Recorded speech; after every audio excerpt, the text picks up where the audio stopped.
Hello दोस्तों, नमस्कार। आपका अरुण टेक ज्ञान मोटिवेशन चैनल पर स्वागत है। दोस्तों ये माइक्रोसॉफ्ट एक्सेल की क्लास 2 है और बिल्कुल शुरू से मैं आपको एक्सेल चलाना सिखा रहा हूं कि एक्सेल का यूज क्या होता है बेसिक से। तो दोस्तों बिल्कुल इजी तरीके से समझने के लिए चलते हैं कंप्यूटर स्क्रीन पे और समझते हैं कि एक्चुअल में एक्सेल होता क्या है दोस्तों। तो दोस्तों कंप्यूटर स्क्रीन पे आ गए और हमने विंडो आर प्रेस करा और यहाँ पे EXCEL टाइप करा। स्पेलिंग मिस्टेक नहीं करना है, EXCEL टाइप करना है। MS एक्सेल को हम एक्सेल भी कहते हैं, तो इसमें केवल एक्सेल टाइप करना और एंटर करना है। यहाँ पे ओके करेंगे और ये एक्सेल ओपन हो गया। तो दोस्तों बिल्कुल बिना वीडियो को स्किप करे हुए और एक इत्मीनान से अपना कीमती समय निकाल के थोड़ा सा समय देना, ताकि आप अच्छी तरीके से शुरुआत से बेसिक से आप एक्सेल को समझ सके। दोस्तों अगर आपने बिना वीडियो स्किप करे हुए आप इसको इत्मीनान से पूरे वीडियो देखते हैं और जितने भी मैंने क्लासेस में शुरू करा है और हर एक क्लास को आप समय निकाल के देखोगे, तो मैं विश्वास दिलाता हूं कि आपको एक्सेल में एक्सपर्ट बनने से कोई नहीं रोक सकता। तो दोस्तों जैसे कि हमने पिछली क्लास में हमने बताया था आपको, एक्सेल के बारे में इंट्रोडक्शन दिया था कि एक्चुअल में एक्सेल होता क्या है। तो अगर आपने वीडियो इसकी मिस कर दिया है, क्लास मिस कर दिया है, तो आप पिछली वीडियो में जाके वीडियो के डिस्क्रिप्शन में इसका लिंक है, आप वहां से जाके मेरी पिछली क्लास की वीडियो एक्सेल की देख सकते हो। दोस्तों थोड़ा सा इंट्रोडक्शन जो कल की क्लास में रह गया था, मैं इस क्लास में बता देता हूँ आपको। दोस्तों जैसे दोस्तों पूरी शीट मैंने ओपन कर दिया है। जैसे सबसे ऊपर जो नाम आ रहा है, ये दोस्तों आ रहा है बुक 1 लिख के आ रहा है। जैसे अभी हम कोई एक्सेल नया ओपन करते हैं तो वहाँ पे पहले बुक 1 ही लिख के आता है। अगर दूसरी शीट ओपन करेंगे तो बुक 2 हो जाएगा। तो इस टाइटल नेम को हम नाम से अपना नाम इसका यहाँ पे नाम चेंज कर सकते हैं, जो भी नाम रखना चाहे रख सकते हैं। तो सबसे पहले तो यही देखते हैं, जैसे कि यहाँ पे क्विक एक्सेल टूल बार के बारे में मैंने बताया था।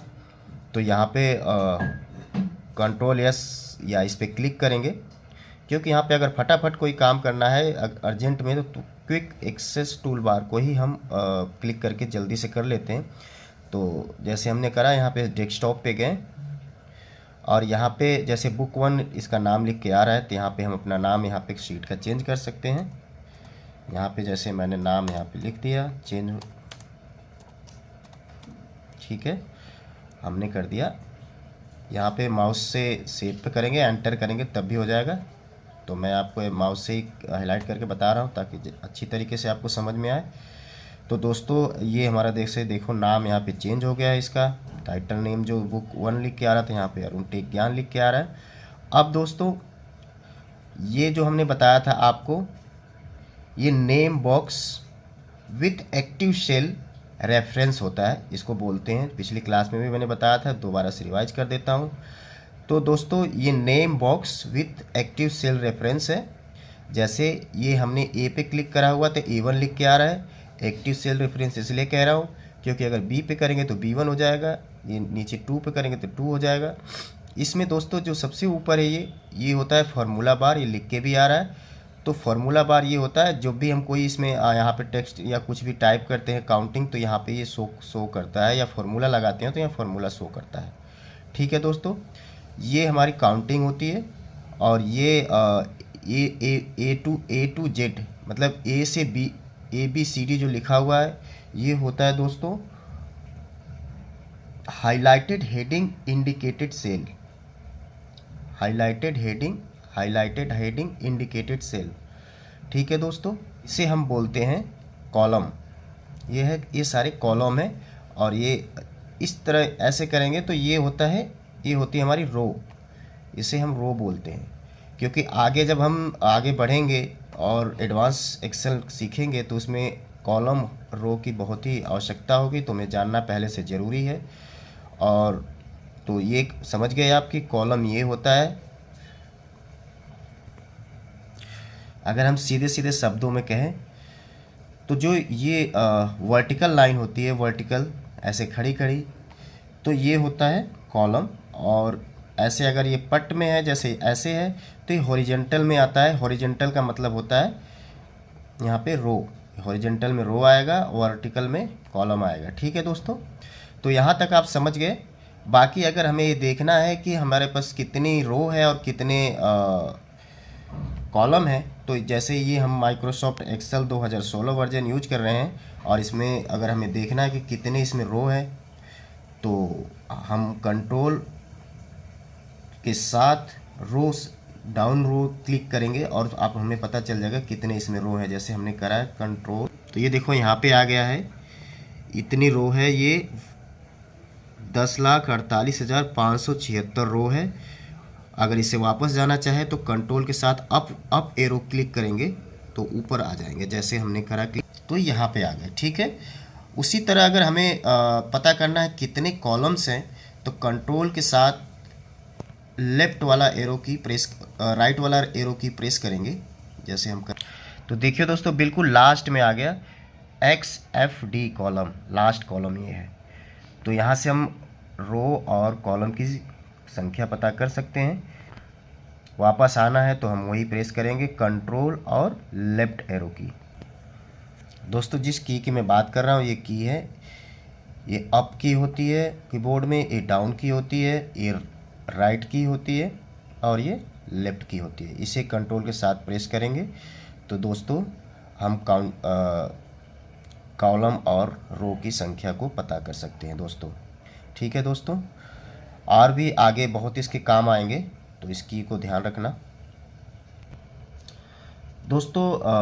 बिल्कुल बेसिक स्टार्टिंग से इसलिए मैं बता रहा हूँ, बिल्कुल एक एक फंक्शन के बारे में शुरुआती से इसलिए बता रहा हूँ क्योंकि आपको कहावत सुनी होगी कि जिस पेड़ की जड़ें जितनी मजबूत होती है वो उतनी जल्दी ग्रो करता है और उतनी ऊंचाइयों तक पहुँचता है। तो दोस्तों बिल्कुल एक एक चीज़ जानना है, ये नहीं है कि मतलब मैं थोड़ी सी कोई चीज़ इसमें समझता हूँ, जानता हूँ एक्सेल के बारे में तो मैं बहुत कुछ जान गया। आप बिल्कुल स्टार्टिंग से हर एक चीज़ को समझना बहुत ज़रूरी है, क्योंकि आगे आने वाले क्लास में अगर आप बिल्कुल अच्छी तरीके से बेसिक समझे रहोगे तो आपको समझने में, एडवांस क्लास जो चलेगी उसमें समझने में आपको कोई दिक्कत नहीं आएगी। दोस्तों एक्सेल एक ऐसा इंटेलिजेंट और स्मार्ट टूल्स है जिसे जितना इसकी मतलब जितनी इसकी तारीफ़ करे जाए उतना कम है। जैसे हम समझ सकते हैं कि थोड़ा सा अगर हिंट हम एक्सेल को देते हैं कि हमें ये काम करना है, तो तुरंत समझ जाता है कि हम क्या करना है हमें, और तुरंत रिजल्ट निकाल के उसमें से देता है। जैसे सपोज दैट अगर हमने यहाँ पे चाहते हैं 1 2 काउंटिंग चाह रहे हैं 1 से 10 तक, तो इसे इतना पता है कि 1 के बाद 2 मतलब एक एक का इसमें हमें जोड़ करना है। जैसे इसमें हम सेलेक्ट कर लिया इसको, और यहाँ पे हम देखेंगे नोम पे प्लस का निशान आ रहा है, तो इसे ड्रैग करेंगे, इसे पकड़ के, तो यहाँ देखो 10 तक आ जाएगा। इसके नीचे भी हम चाहें तो यहाँ से कर सकते हैं, आ सकते हैं दोस्तों। तो हम अभी 10 तक ही रहने देते हैं, बस समझने के लिए। आप एक बार समझना, जैसे कि हमने 1 से बीच में 1 का अंतर दिया, 1 को, यहीं पे अगर हम 2 और यहाँ अगर हम 4 कर दें, सॉरी, अगर यहाँ पे हम 4 लिख दें, तो एक्सेल को इतना पता हो जाएगा कि ये बीच में 2 का हमें डिफरेंस है, 2 इसमें ऐड करना है। तो आप देखना उतने ही ऐड करके इसमें बताएगा। बिल्कुल कैलकुलेटिव और बड़ा ही स्मार्ट और इंटेलिजेंट प्रोग्राम है ये। तो आप इसको जितना अच्छी तरीके से समझोगे उतना आपके आने वाले समय में आपको आपके काम आएगा। एक तरह से अगर देखें तो ये 2 का टेबल हो गया, 2 का पहाड़ा हो गया। तो अगर हम इसी तरह अगर सपोज दैट हमने वीकेंड जो हमारा डे होता है, वीकली जो हम इसे काउंट करते हैं, जैसे संडे मंडे ट्यूसडे, तो हमने SUN शॉर्ट फॉर्म में लिख दिया, यहाँ पे मंडे भी शॉर्ट फॉर्म में लिख दिया। तो इसे हम जैसे इसको सेलेक्ट कर लिया और यहाँ पे इसके नोम पे प्लस का जो निशान आ रहा है, माउस की लेफ्ट की से प्रेस करके लेके जाएंगे ड्रैग करके, तो आप देखोगे कि जितने जहाँ तक लेके जाएंगे ये पूरे 7 डेज का हमारा डे इसमें बता दिया। इसके आगे अगर ट्रैक करके ले जाएंगे तो फिर से दोबारा से रिपीट कर देगा। ठीक है, तो हमें यहीं तक चाहिए, इसको हम करते हैं सेलेक्ट करके कीबोर्ड से डिलीट। उसी तरह अगर दोस्तों अगर हमें मंथ, हमें कैलेंडर मंथ हमें अगर लिखना है, तो यहाँ पे हम JN टाइप कर दी, FEB कर दी, यहाँ से हम ट्रैक करके ले गए ये 12 मंथ का इसमें कैलकुलेट करके दे दिया। तो दोस्तों आप अच्छी तरह से समझ सकते हो इससे कि कितने ही सेंसिटिव और कितने ही स्मार्ट ये है, जो एक बार हम इसे कमांड देंगे तो अपने आप सारी चीज़ें कैलकुलेट करके आपके सामने रिजल्ट ला देगा। तो दोस्तों आप मेरी क्लास में बने रहिए। अगर आप चैनल पे नए हो तो दोस्तों प्लीज़ चैनल को सब्सक्राइब कर लीजिए, ताकि आपको एक्सेल की पूरी ज्ञान मिल सके और बेसिक से एडवांस तक सारी नॉलेज आप प्राप्त कर सकें।